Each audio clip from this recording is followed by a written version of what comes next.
Yo, what up guys, beside me here. In this video, I want to review the skills of this free legendary champion we are all supposed to obtain if we take part in this community week that is going on right now. It will start, I think, on the 8th and run all the way for almost a month. We have to log in for about 25 days to get enough fragments to obtain this champion. So in this video, I want to review his kit. I know it's a free champion where they're giving to us, but still yet, I want to review the kit to find out if it's one that you build immediately and use in your teams, or one that you definitely want to grab for free and just throw into your vault and never use. Especially for newer players, you want to know also how these champions will help your teams. I don't know any skills about him. I don't know anything about him. I've seen some videos already talking about him, but I want to review it myself and decide, give you my own verdict, my first impressions of this champion. I don't even know his name. Remember, it's all part of this community week that is going on right now, starting I think 8th of April, right? It's starting on the 8th right here, where you can start voting for the final reward and all that, but officially the daily login will start from 10th of April. So today is already 4th, so they're still gearing you, getting us ready to start getting all these rewards that are going on right now. So I wanted to review all this information that RAID shared about this community week. I looked at the community, I was like, what is a community week? First of all, what is it all about? According to what they say, it's all about the community. That's a very, very strange way of saying it. So what is a community? It's about the community. I still don't get it. What is a community week? But I guess this is a continuation of last year's event. What last year's event? There are players who are just coming into this event this first time around. They are wondering what this type of thing is. What is this all about? Where you give us a legendary just for free? Is that what the community week is all about? And some other resources in game. Is it part of RAID's anniversary? It was not. It's coming up after RAID's anniversary. So I still don't know what this community week is all about. Maybe I need to refer to the first time they did something like this to find out what it's all about.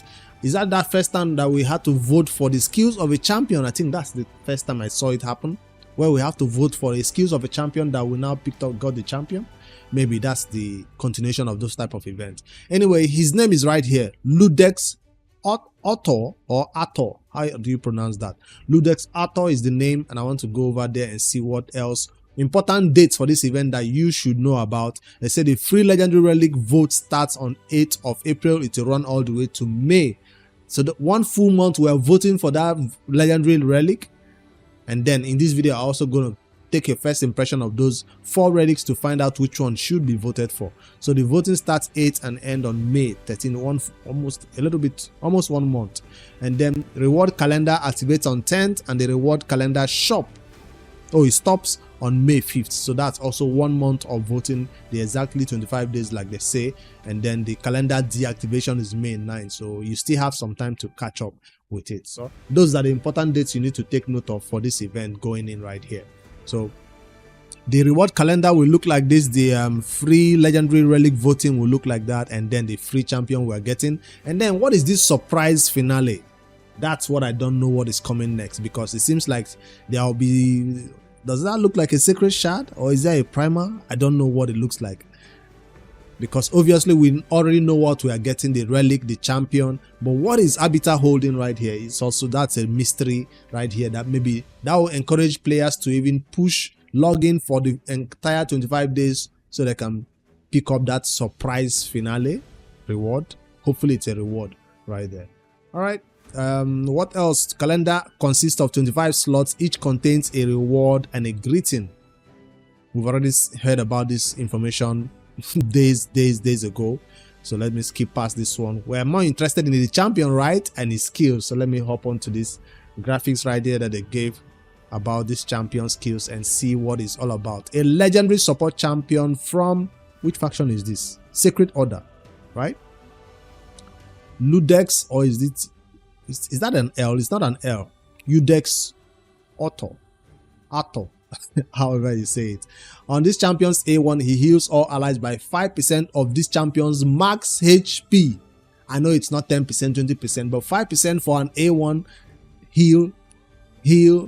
It's almost like a passive, but it's not going to be using his A1 most of the time anyway. So I guess sometimes you will not get any heal. But that's a good one. Right off the bat, I'm seeing that this is a support champion that comes with healing based on his max HP. So a lot of players will already benefit from this. a champion who just comes in with healing. I'm hoping it's not just his A1 that would do the healing. And let's see. That skill is called Sensor Wear. Incense of Inspiration is a A2 skill, 5-turn cooldown. When you book it, it goes on a 3-turn cooldown. This is awesome. You're giving us a free legendary champion and you're allowing his A2 need only 2 books. And you're allowing his A3 need only 2 books. That is awesome. The number of books required for a legendary, especially a free one, is what makes newer players think whether they want to build him, use him, or even dump him, right? Because they don't have enough legendary skill tome in that early game to even test this champion out to find out whether it will be right for their team. So making this champion require only 2 books on the A2 and then 2 books on the A3. I've not read the skills yet, but the fact that he requires less books like this is actually good for a free champion, right? Now, the skill places a 50% increased attack, that's the big version of increased attack, and a strengthened buff on all allies for 2 turns. Which one? Are you trying to make us do more damage or you're trying to keep us alive? Which one? I guess both. It's trying to increase the attack of that champions who do damage based on attack. This skill also fills the turn meter of all allies by 15%. That's a good turn meter boost. I'm thinking PvE, dungeons. I don't see this skill being used in any particular boss content. I'm thinking just wave content. Does that early game to help you along. But these 2 buffs are not the most wanted buffs in raid. Increased attack maybe for arena nukes, but increased attack we normally don't even need it for some content. Strengthen is the most useful buff out of the 2, and then of course the turn meter field 15% is going to be huge also for your allies. Now let me go over to the A3 called Revival Mandate. I'm thinking revive. Yes, revives an ally with 50% HP and 50% turn meter. An ally? Just one? Just one? On a 4-turn cooldown?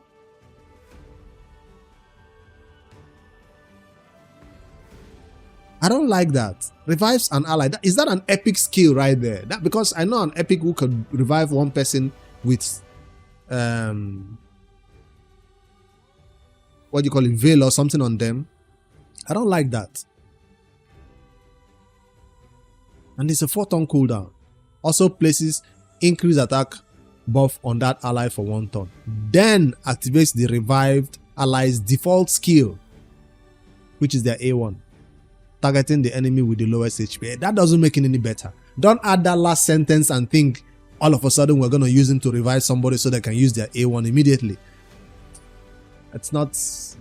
I'm disappointed now. As a reviver, when there are epic champions who also do a single champion revive, or everybody, a Gogorab, Rector Drat, there are lots of revivers right now in raid. For this legendary champion who does revive to come with this poor revive skill, if I just go to the game right now and compare this champion, oh, I don't even have my raid open. If I just go to the game and compare this champion to Rector Drat, let me open my raid and do that comparison real quick. Alright, I launched my raid and I'm just checking about Seal the Drake. She has a similar revive, but I feel like ally protection is even more valuable than whatever this champion is doing with anybody else that he brings back to life. And bringing a champion like this who has a similar revive as a champion that was released years ago is kind of crazy. And let me go to that epic comparison. Even this is an epic champion that a lot of players might be used. This one is 5-turn cooldown. Yes, we know it's not a 4-turn cooldown revive, but still 2 books, but revives all dead allies, everybody. And then a shield. The shield might even be more valuable than whatever increased attack this champion is coming with, or whatever he's saying the default skill of the champion who's come back to life will be used. Yes, it's a free legendary champion, but taking a closer look at the champion skills like this and kit makes you think whether you want to use them, build them, spend books on them or not. Especially if you already have epic champions who do a similar thing, right? So I will be comparing this champion to all these epic. You normally don't want to compare legendaries to epics, but I just have to do it this time around because that's the only thing I can compare his skills to. Next is Rector. revives a single ally with 60% HP and fills the atom meter by 60%, which is higher than his. Veil for 3 turns. 2 books also, 4 turn cooldown. So there are lots of epic who do a similar skill, so they should have just given us a free epic and not try to mask a legendary in the form of an epic champion. So that's what I think about this A3. Forget the fact that he activates the revives ally default skill, which is going to be their A1, targeting the enemy with the lowest HP. It might be good when we test them out in something content, but since it's not a PvP champion, if it's going to be a PvE champion, I don't think this A1 is going to be the reason why you all of a sudden win the battle, right? Alright, let me stop talking about that A3, which was very, very disappointing, and move on to the passive of this champion called Sentenced to Life. If an enemy is killed by an ally's default skill, yeah, after being revived by this to resets the cooldown of that still doesn't make the A3 better.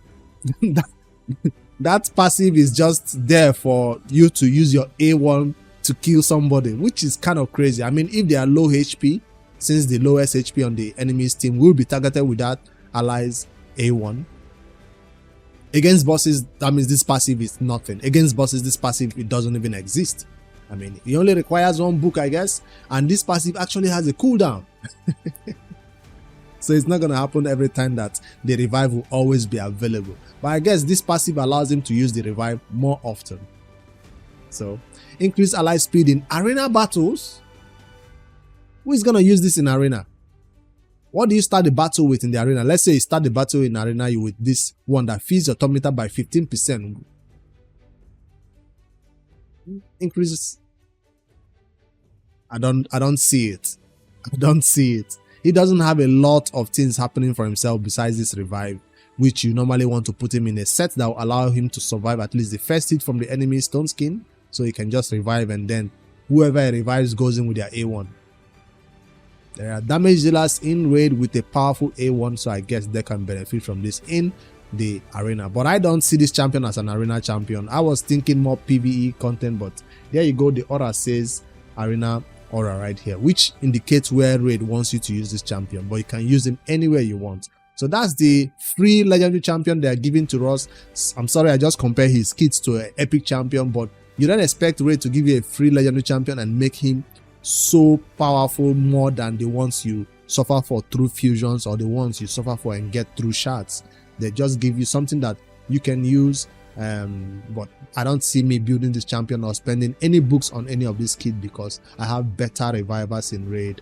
And yeah, that's what I think about his kit. Let's go back to this information that released and talk about these relics that are coming and which one I would personally vote for when this voting is open. I see the first relic is called Gore Crescent. Okay, Gore Crescent is attack, crit damage, speed, whereas next attack after killing an enemy deals 20% more damage. After killing an enemy, you do 20% more damage. AoE or single target? I guess doesn't matter. I'm looking for the one that has crit damage as the first start right here, but I guess this attack will do. You unlock attack, you unlock crit damage. I'm looking at this other stored relic called AX Serpentis. Okay, this one has HP and crit damage. Depends on the champion you're building whether their damage is based on HP or attack. Depends on what you put on them. Crit damage and attack also unlocks, whereas single target attacks deal 5% more damage for each exposed neck present in battle. So that is what this is specifically for Hydra. So now they are releasing relics specifically for Hydra. I don't think a lot of players will want to go for this one, except you are really trying to boost your damage in that content, or for specifically Hydra champions. I don't know if after getting this relic whether they will be available in the future through other means, or this is just a one-time thing where we vote and get it and we'll never see this relic again. I don't know. Temporal Stagnator is one that has accuracy and speed that will be so good for champions to boost your speed a little bit. So I see a lot of people who are competitive in the arena going for this one, because forget about the accuracy, they want the speed the extra speed to boost their fastest champion, whether it's your Sifi and all that. This one and also the wand of submission will be the one that people will go super hard for. Depends on what they do though. Wearer has 20% chance to remove, steal or convert buffs or increase skill cooldown when landing a weak hit. That's very specific. If you land a weak hit, you will remove, steal, convert buffs, increase cooldown. That's a lot of condition. So you want to target negative affinity and get a weak hit, except you're doing AoE, which is guaranteed to do a weak hit sometimes on champion who are affinity negative. All right, let me see. Whereas has a 25% chance to reflect. Ooh, I like this one already. Reflect all these crowd control debuffs and ship debuffs back to the producer. Ooh. Wand of submission wins. Forget about Serpentis, Gore Crescent, Temporal Stagnator. The wand of submission right here is what everybody should vote for, so that we can all obtain this and anti-ship meta in arena. I know it's not useful outside the arena. I mean, outside the arena in other PvE content, you can still send back crowd control debuffs and to the head or to the enemy that sends it to you. It's not just an arena one, but it will be most useful for that ship part. It's a 25% chance to reflect it. It's high. All right, that's wand of submission. That's the one I'll be voting for. So let me know in the comments which one you think you will be voting for. And also, I would love to hear your feedback on this free legendary champion we're obtaining. Do you think his A3 is as good as it is? Because I can't say much about the A2. It's just meh. But the A3 should have been the one that makes this champion what he needs to be in your team. Is a reviver that brings somebody back to life and makes them use their A1, makes him get his skill back again, his A3 got back again and use it again. They want him to use that A3 again and again. So in relentless sets, I guess, so he can always get back to his skill again and always do this revive to trigger somebody's A1. That's if you rely on A1s to kill the enemies. But like I said, there are a lot of champions in raid whose A1 look hard and you don't want them to even get a turn to use their A1s. So I guess he can be paired with such champions and trigger their A1s, especially if they go down. Besides that, I don't see this champion being super popular in raid. He's not going to be the next big thing in the arena, definitely not. But for newer players coming into the raid, that A1 is what you need more from him. And of course, you need a reviver. So bringing this champion into battle, even without spending legendary skill tomes on him, that A1 can keep your allies alive. Even if you don't want to increase attack and strengthen, but you need that Tometer feel for wave clear content. I'm thinking stun set even in the early game will work on a champion like this, because his A1 is an AoE hit. So if he's not stunning, check out his A2 is also just going to be buffing you. I wish something here has extra tons or something, but no. Artor is going to be the one we get in 25 days. Is a long time till next month. But for the meantime, let me go over to the game and see what else we should be doing right now. I see the fusion warm-up event has launched, and all you have to do is go upgrade an artifact to 12. I think upgrading one artifact to 12 will get it done real quick. So don't forget about that, so you begin to get some ancient shard and energy that you can use towards the fusion, which a lot of people have already decided is going to be an easy skip. I asked for your feedback in my last video about my first impression of the fusion champion, and you guys are saying it's an easy skip for everyone. So is that what we're all deciding to do? An easy skip fusion? I saw some other interesting event that I will personally go for, because I've been looking forward to an event that will trigger me into farming this content that I usually do not farm. Phantom Shogun. We have a lot of Sand Devil events, Sand Devil tournaments, which allows us to go farm that content. I have a lot of Sand Devil oils, but this Shogun extract or oils, I don't have any for my accessories ascensions, right? So this event came at the right time, where I guess we're not spending any big amount of energy in any content except saving for the fusion. So I guess it makes perfect sense right now to spend your daily energy in an event that is lasting for 2 whole days, so you can go over there, farm this content at the highest level you can and get some rewards along the way. I counted it's going to take me about 20 or 30 battles done right here to pick up this reward. There's no reason to go for this top reward except you want to farm more and you have energy, but I feel like this is going to be the top spot to earn, hoping to get primal quartz. 50 of it is what I aim for right here at 7,900 points. If I have the extra energy, I'll push for the extra and pick up this one, but I really don't want to.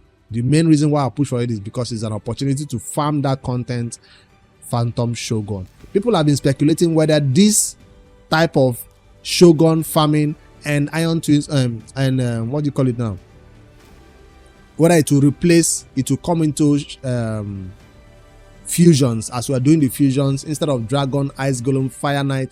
Will we now have a Gear Ascension tournament? No. They clarified today in a post they made. This is their community post. Let me read that part of it out. RAID Digest. They did say that you should not worry that it will not be the new way that you get points in fusion. So the Gear Ascension tournament, there was a lot of conversation on this topic, so we will be concise and direct. Gear Ascension tournament will not replace Sand Devil tournament. It is just one more type of tournament added to the game. There are more Sand Devil tournaments already planned for the future. However, we do not plan to add Gear Ascension tournaments to the Champion Fusion anytime soon. Hopefully we remember this part anytime soon. That means things could change in the future. Right? Anytime soon. That's what it means. Alright, that's all I think is the highest point that they made about this RAID Digest. Nothing there. They also talked about this event that we all seem to be liking so much. I forgot to fight it yesterday. Or is it open again? Let me quickly click. The raid mini game.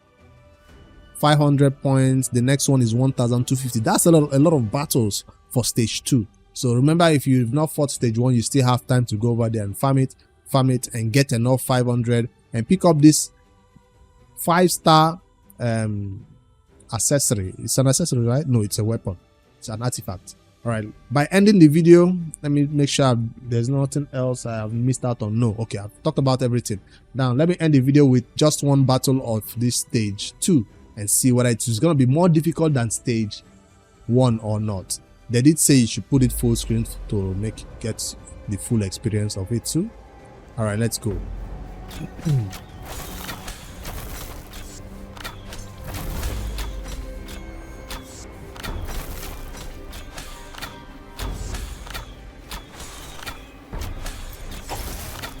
It's loud, right? Hold on. That's kind of loud. I have to turn it down a little bit. I've not gotten my skills upgraded yet. Why is it taking so long? Okay, I've not picked up these things, that's why. Now I like this arrow rain or explosive arrow. I like the arrow rain more. I like that. So let me know in the comments how you're beating this content more easier than arrow rain. I like that. So I always upgrade that one, arrow rain again, or lightning arrow. I want to reduce the cooldown of that skill. Nice. Because when you get a lot of them, and I know that Elhain is known for this thing, AoE, right? Arrow rain again. Telling you, I like it. Ooh, I'm stuck. Is there no way to heal or something? I'm gonna upgrade again. Nice. Okay, now I'm out of arrow rain. I'm going for lightning arrow next. Nice.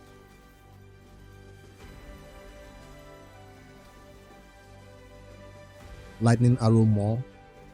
Explosive arrow is just a single target hit. I like any AoE hits more than single targets.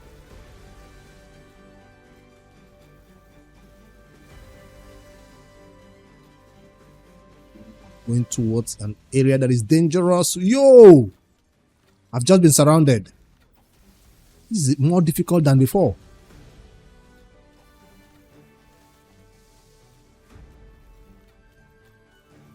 Please upgrade. Lightning arrow again. Targeted the wrong area. Lightning arrow more. Better cooldown. They're asking RAID to make this a permanent game mode in RAID.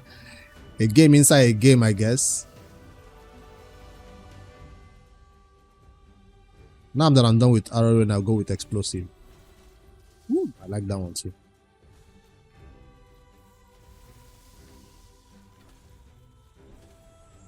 See the explosive? Are we done? More. Arrow rain has the next level.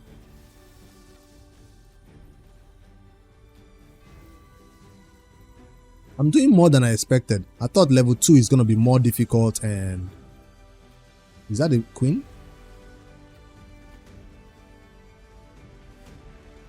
So I guess you have to kill her to end it. Or I was just killing this side enemies all this time. That's why it wasn't ending. Anyways, that's how many points? 322 monsters killed.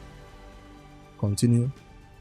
So just one battle got me 250 and I get it, so you can fight it again and again and get the maximum 1250, which I'll do later. I just wanted to add it to the end of this video. Yeah, sorry I'm bringing this news late about this champion skill. I know others already talked about it earlier. I was just busy at the office until later now. All right, I'll see you guys in the next one.